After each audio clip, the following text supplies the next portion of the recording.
Vous êtes atteint ou venez de vous faire diagnostiquer une malformation de Chiari ou une syringomyélie, à moins que cela soit un de vos proches. Ces deux mots, Chiari, syringomyélie, semblent mystérieux et cachent déjà des mots, parfois invisibles, pas simples à expliquer. Alors faisons ensemble le tour de ces mots ou mots. Aujourd'hui, symptômes au nom bizarre. Les personnes atteintes d'une malformation de Chiari ou d'une syringomyélie peuvent présenter une grande variété de symptômes dont certains ont des noms bizarres, peu utilisés dans le langage courant. Alors faisons un panorama de ces symptômes en commençant par la vue, l'ouïe et la parole. Le nystagmus. Ce trouble oculaire est un mouvement d'oscillation involontaire et saccadé de l'œil causé par une atteinte de la coordination des muscles oculaires. Si ces origines sont diverses, ce trouble est fréquent dans la malformation de Chiari. Un nystagmus peut être très handicapant avec des pertes d'équilibre. L'œdème papillaire correspond à l'infiltration de la rétine par le liquide soit vasculaire, soit cérébrospinal. Dans la malformation de Chiari, c'est du liquide cérébrospinal et cela est lié à une augmentation de la pression intracrânienne. Cela se traduit par des troubles de la vision comme des obscurcissements passagers, des clignements ou une vision floue, souvent combinés à des céphalées ou vomissements.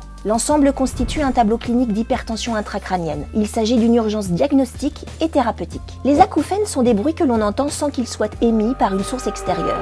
Certains acouphènes sont dits pulsatiles, s'ils correspondent à des soufflements ou sifflements auxquels s'ajoute un bruit sourd suivant le rythme cardiaque. L'hyperacousie est un autre trouble de l'audition. La perception des bruits, même les plus légers, est sensiblement augmentée et les rend dérangeants, voire douloureux.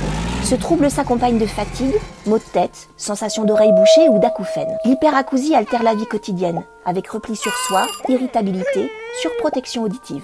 La dysphonie est une altération de la parole, se traduisant par l'atteinte isolée ou combinée des trois paramètres acoustiques de la voix, la hauteur, l'intensité et le timbre. L'enrouement est un type de dysphonie. La dysphagie est la sensation de gêne, voire d'impossibilité d'avaler, parfois une sensation d'aliments qui ne descendent pas. Dysphagie particulière, la fausse route, autrement dit avaler de travers, existe parfois avec risque possible d'étouffement. Dans les cas extrêmes, l'appréhension de la déglutition amène le patient à diminuer voire arrêter son alimentation. Les troubles sensitifs se manifestent à divers degrés. Les paresthésies se caractérisent par des sensations de brûlure ou de froid, de moiteur, picotement, fourmillement ou piqûre. Ces troubles peuvent aller d'une extrême à l'autre. L'allodynie est une vive douleur, déclenchée par un stimulus normalement indolore comme un léger effleurement de la peau ou une faible sensation de chaud ou de froid. L'hypoesthésie se caractérise par une réduction partielle de la sensibilité tactile, douloureuse ou thermique avec par exemple des risques fréquents de brûlure. On parle d'anesthésie lorsqu'il y a disparition de la sensibilité.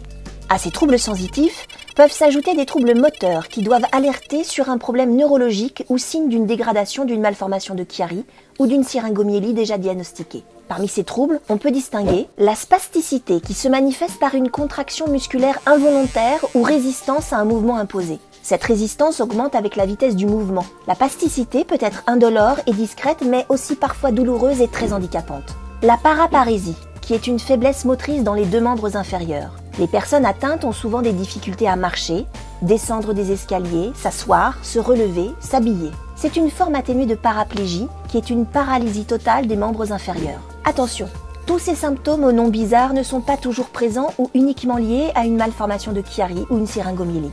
La plupart des patients atteints de malformation de Chiari ou de syringomyélie ne vont présenter que quelques-uns de ces symptômes, voire aucun, et ne développeront jamais les autres signes cliniques.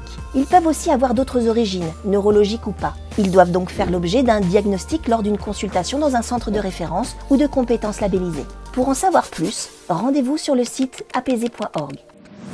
À bientôt pour un prochain mot.